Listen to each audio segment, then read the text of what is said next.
ខានហូបក្តាមយូរហើយដោយសារតែមិនដែលបានទៅរកនៅណាឆ្ងាយស្ទល់តែសោះនៅតែផ្ទះអញ្ចឹងណាដល់ពេលអញ្ចឹងទៅអត់ដែលរកក្តាមបានហូបទេតែថ្ងៃនេះទៅឯចំការម្ដងដើម្បីទៅរកក្តាមយកមកហូបគេមើលបងប្អូនតើថ្ងៃហ្នឹងខ្ញុំទៅរកក្តាមយកមកធ្វើអីហូបបងប្អូនគ្រាន់តែមើលប៉ុណ្ណឹងដឹងថាស្រក់ទឹកមាត់ហ្មងបងប្អូននិយាយពីថារសជាតិគេឆ្ងាញ់ណាត្រូវនឹងខ្ញុំអត់សូវបានហូបខានហូបយូរហើយមិនមែនមានតែក្តាមទេណាមានលីខ្យងលីអីទៀតបងប្អូនអូរសជាតិគេឆ្ងាញ់ណាស់បងប្អូនអើយហើយមុនដំបូងបំផុតហ្នឹងបងប្អូនឃើញខ្ញុំកាន់ឈ្នាងកាន់អីហ្នឹងមុនដំបូងថាបំរុងហ្នឹងទៅជញ្ជាត់ត្រីអញ្ចឹងណាដល់ពេលទៅដល់អាបឹងដែលទឹកជន់លិចកាលពីថ្ងៃមុននៅឯចំការខ្ញុំហ្នឹងវាទឹកស្រកទៅវិញបងប្អូនទឹកនៅតិចស្រាប់តែឃើញខ្យងឃើញក្តាមដល់ពេលហ្នឹងទៅក៏លែងជញ្ជាត់ត្រីក៏ដើរចាប់ខ្យងហើយនឹងក្តាមដើរលូកដើរអីតាមរុនអញ្ចឹងណាហើយមិនថាខ្យងឬក៏ក្តាមទេអាហ្នឹងវានៅក្រាំងកាលពីមុនដីស្ងួតដីសអញ្ចឹងដល់ពេលទឹកជន់មកលិចទៅមានទឹកមានអីអញ្ចឹងយើងលូកវាបានអញ្ចឹងណាបើសិនអត់ទេរកវាមិនបានទេបងប្អូនហើយប៉ះរុននេះបងប្អូនត្រីមួយឡើងប៉ុណ្ណាណៃមើលណាមុនដំបូងខ្ញុំលូកទៅប៉ះតុនចង់រត់ដែរហ្នឹងស្មានតែពោះស្មានតែអីបើធ្លាប់ហើយបងប្អូនកាលពីនៅតូចដើរលូករុនក្តាមអញ្ចឹងចាប់បានពោះ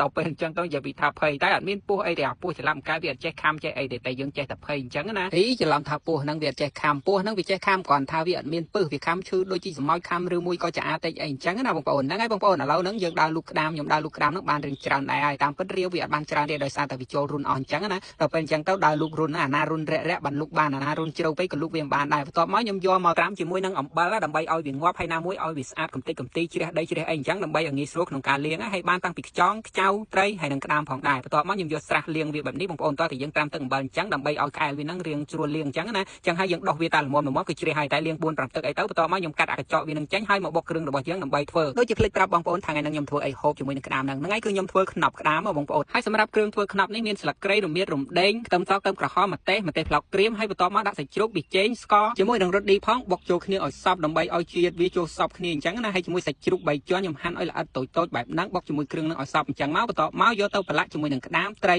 ហើយនឹងខ្យងរបស់យើងអញ្ចឹងណាបងប្អូនដាក់ម្ទេសថែមពីលើទៀតមកច្បាច់ច្បល់វាគ្រឿងជាមួយនឹងក្តាមជាមួយត្រីជាមួយនឹងខ្យងរបស់យើងឲ្យសព្វអញ្ចឹងណាខ្យងអត់ទាន់បានដាក់ទេយើងប្រឡាក់នេះមុនហើយខ្យងយើងយកទៅស្រុះទឹកសិនហើយជាមួយនឹងសន្លឹកម្រះព្រៅផងព្រោះថាខ្នប់ខ្ញុំអត់ដាក់ស្លឹកម្រះព្រៅគឺអត់ឆ្ងាញ់ទេហើយខ្យងខ្ញុំយកទៅស្រុះទឹកក្តៅហើយលំបើករាប់ចេញបានស្អាតបែបហ្នឹងបន្ទាប់មកខ្ញុំយកមកច្បល់ជាមួយគ្នាឲ្យសព្វបែបហ្នឹងហើយដាក់ខ្ទះទៅលើចង្ក្រានដាក់ទឹកឲ្យសើមគូតខ្ទះបន្តិចបន្ទាប់មកកាត់ចុងចេកមកដាក់ទ្រាប់ពីក្រោមហើយដាក់ត្រីយើងជាមួយនឹងគ្រឿងខ្យងអីទាំងអស់ហ្នឹងដាក់ចូលលើស្លឹកចេកហ្នឹងមកបន្ទាប់មកយកស្លឹកចេកមួយស្រទាប់ទៀតយកមកគ្រាប់ពីលើហើយដុតភ្លើងវាឲ្យពុះទៅបន្ទាប់ពីពុះបើកមកឡើងឈ្ងុយបងប្អូនពុះខូចបែបហ្នឹងរួចឆ្អិនជាស្រេចបងប្អូនសម្រាប់គេវិញគេធ្វើខ្នប់គេតែងតែយកតែអាំងតែសម្រាប់ខ្ញុំអត់អាំងទេដោយសារតែពេលដែលអាំងទៅវាស្រក់ខ្លាញ់ស្រក់អីចេញវាអត់សូវមានជាតិគឺខ្ញុំយកទៅធ្វើចំហុយបែបនេះរសជាតិឆ្ងាញ់ណាខ្ញុំចូលចិត្តខ្លាំងណាស់តោះបងប្អូនទៅហូបជាមួយប្រាទាំងអស់គ្នា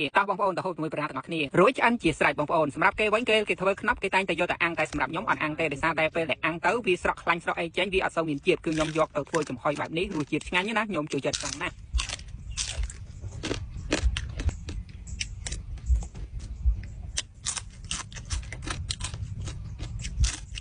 ហ្នឹងហើយបងប្អូនអរគ្នាវីដេអូហ្នឹងក៏មានតែប៉ុណ្្នឹងផងដែរអរគុណច្រើនសម្រាប់ការតាមដានទស្សនាវីដេអូហ្នឹងតាំងពីដើមរហូតដល់ចប់ជូនពរសុខភាពល្អជួបតែសំណាងល្អជួបគ្នានៅវីដេអូក្រោយៗទៀតបាយបាយ